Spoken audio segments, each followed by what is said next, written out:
10 तारीख है। राज्य में एक रिटायर्ड हट प्लेयर भाजपा के पिच पे आया है बैटिंग करने। 2019 के चुनाव में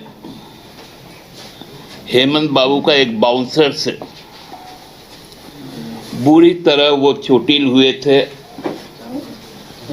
और उसके बाद 23 में उनका भुवनेश्वर में इलाज के लिए उनको भेजा गया था भाजपा नेतृत्व के द्वारा। लेकिन आज पहली बार मालूम चला कि राज्यपाल रहते हुए भी जो संवैधानिक एक पद है वो भाजपा के ही कार्यकर्ता के रूप में काम किया। ये भाजपा के मन से ही बोला गया। अब ये मामला केंद्र सरकार के पास भी है, भारत सरकार के जो हमारे राष्ट्रपति हैं जिनके हाथों से ये नियुक्ति होती है, अब वो भाजपा कार्यकर्ताओं को संविधान की रक्षा के लिए राज्यों में भेजे, संवैधानिक प्रमुख बनाए, तो ये बड़ा चिंता का विषय है। दूसरा विषय है कि आज का जो समारोह हुआ, आज भाजपा के पास में 5 पूर्व मुख्यमंत्री हैं, जिसमें 4 पूर्व मुख्यमंत्री कोल्हान प्रमंडल से हैं, जिसमें रघुवर दास भी शामिल है।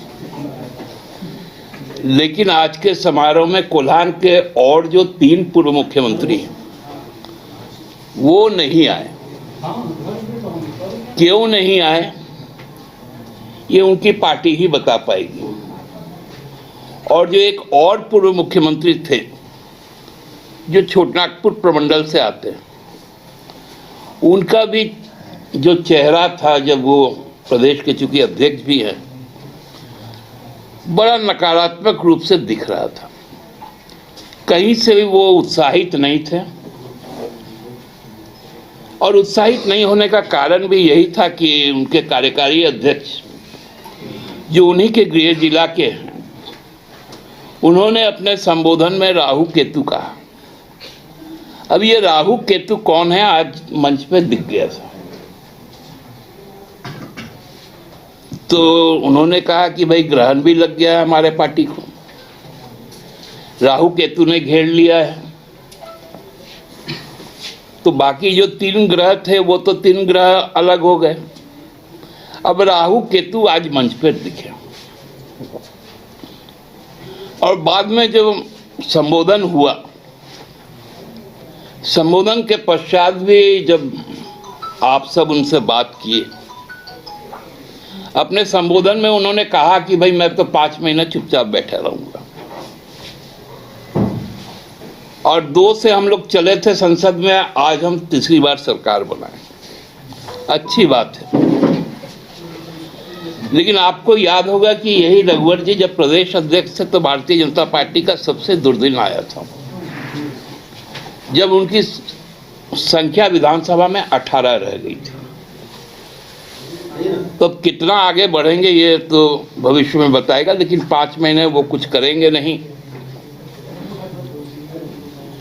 वो बोल रहे हैं कि 5 महीने हम सरकार को देखेंगे और हम सरकार के साथ टकराहट भी नहीं चाहते, हम उनका सहयोग करना चाहते हैं। इसका हम लोग भी स्वागत करते हैं।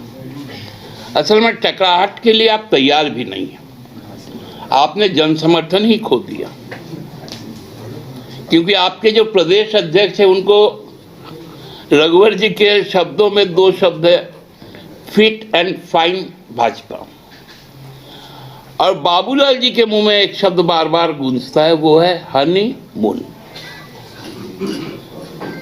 ये हनीमून शब्द से बाबूलाल जी को बहुत प्यार है। अब रघुवर दास जी को भी इस बात को बताना पड़ेगा कि आपके प्रदेश अध्यक्ष अभी हनीमून में हैं, आप सोए हुए हैं। तो इस राज्य की जनता ने आपको जिस काम के लिए अभी दायित्व दिया है वो काम तो आप कर ही रहे हैं। आपको विशेष और कुछ करने की जरूरत नहीं है। आप लोगों का हर प्रकार का उपचार का दायित्व हम लोगों ने ले लिया। इतना दिन भारतीय जनता पार्टी के लोग बार बार कहते थे कि जब हम कहते थे कि 1,36,000 करोड़ रुपए हमें चाहिए, वो सब नकारते रहते थे। हमने जब डॉक्यूमेंट्री एविडेंस दिया तब भी इनके सांसदगण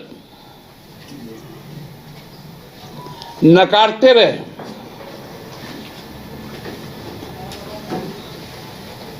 लेकिन जब कोयला मंत्री यहां पर आए कल, तो उन्होंने माना कि 1,36,000 करोड़ झारखंड सरकार का बकाया है, और उन्होंने कहा कि मैं इस पे एक कमेटी बना चुका हूं और हमारी राज्य सरकार ने भी कमेटी बनाई, भू एवं राजस्व विभाग। अब है कि वो पैसा हमें कब आएगा, ये भी आज बताने की जरूरत है। आज बहुत बड़े स्तर पर उन्होंने कहा कि मैं एक सीसीएल का सुपर स्पेशलिटी हॉस्पिटल बना रहा हूं। आप ये हम पे एहसान नहीं कर रहे, जमीन भी हमसे ही लिया आप, और आप हॉस्पिटल बना रहे हैं सीएसआर के पैसे से, जो आपके संवैधानिक दायित्व है कॉर्पोरेट सोशल रिस्पॉन्सिबिलिटी के तहत, क्योंकि आप हमको विस्थापित करते हैं, आप हमको जमीन से उजाड़ते हैं, आपके कारण हमें दमा की बीमारी होती है, पेट की कई तरह की बीमारी होती है आपके प्रदूषण से। तो कोई ये सेवा भाव से आप नहीं कर रहे, जो आपका फर्ज है उसी को आप निभा रहे हैं। रघुवर जी ने भी कहा, पूर्व रक्षा राज्य मंत्री संजय चौधरी जी, संजय चौधरी साहब बोल रहे थे कि हमने नहीं, चौधरी कहा था मुझे लगता है, अशोक चौधरी नहीं, पूर्व रक्षा राज्य मंत्री संजय चौधरी। अब ये बड़ा अजीब लगा कि उसके पहले जो भौकाल कर रहा था कि हमने हॉस्पिटल आज आधारशिला रख दिया, उनका नाम ही भूल गए। वो कब हट गए रक्षा राज्य मंत्री से, हम लोग को तो समझ में ही नहीं आया।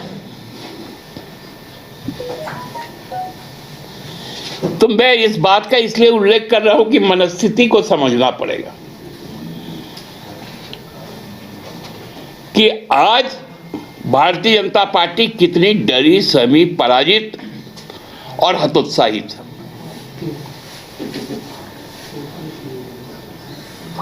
क्योंकि लोगों का विश्वास खोने के बाद कोई भी राजनीतिक पार्टी अपने जमीन पर नहीं खड़ी रह सकती।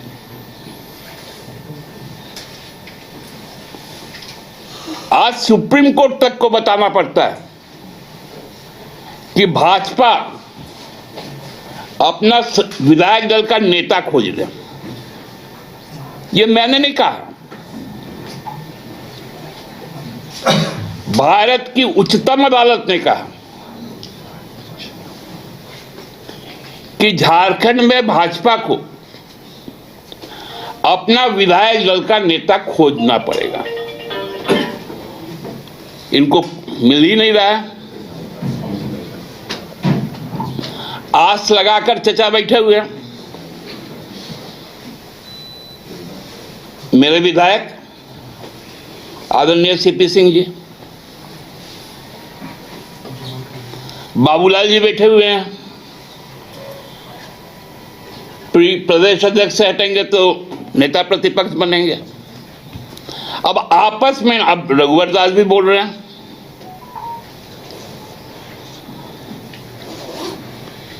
तो ये स्थिति भारतीय जनता पार्टी की कुल स्थिति का आकलन जो आज हमने कर पाया। एक बात उन्होंने और कहा कि इस बार जो सूर्य जो उत्तरायण होगा वो कुंभ के साथ होगा, महाकुंभ के साथ होगा। ये हर 4 साल में होता है, वो कोई विशेष साल नहीं है। विशेष 2025 आपको पूरी तरह से झारखंड के लोग ने ठान लिया है कि आपको अब झारखंड से मुक्ति दिला देंगे, आपको अब राजनीतिक मोक्ष प्राप्त के लिए आप तैयार हैं। बहुत बहुत धन्यवाद। दादा, इंडिया गठबंधन को लेकर के जो एक सवाल उठ रहा है, आप लोग इंडिया गठबंधन का एक आप लोग भी हिस्सा है, राष्ट्रीय स्तर पर क्या आप उसका कोई वजूद नहीं रहा? नहीं, देखिए, इंडिया गठबंधन का जो वजूद है वो भारतीय जनता पार्टी के खिलाफ संसदीय चुनाव के लिए ही उसका अपना विशेष दायित्व था। विधानसभा के चुनाव की अपनी परिस्थितियां होती, जो राज्य में राजनीतिक शक्ति है वो अपना आकलन करके एक दूसरे का सहयोग करती है और उसके बाद लेकिन मूल लक्ष्य रहता है कि भारतीय जनता पार्टी को पराजित करना। तो इसी लक्ष्य के साथ में ही फिर अभी दिल्ली का भी चुनाव होने जा रहा है। हमने देखा कि पंजाब में भी चुनाव हुआ था लोकसभा के पूर्व, वहाँ पर गठबंधन के 2 दल ने प्रतिद्वंदिता की थी, लेकिन लोकसभा में एक साथ किया था। तो लोकसभा की परिस्थितियां और विधानसभा की परिस्थितियां अलग होती हैं, इसलिए इस पर बहुत ज़्यादा बोलने की ज़रूरत नहीं है। विधानसभा वार, राज्यवार चीज़ें तय होती हैं। ठीक।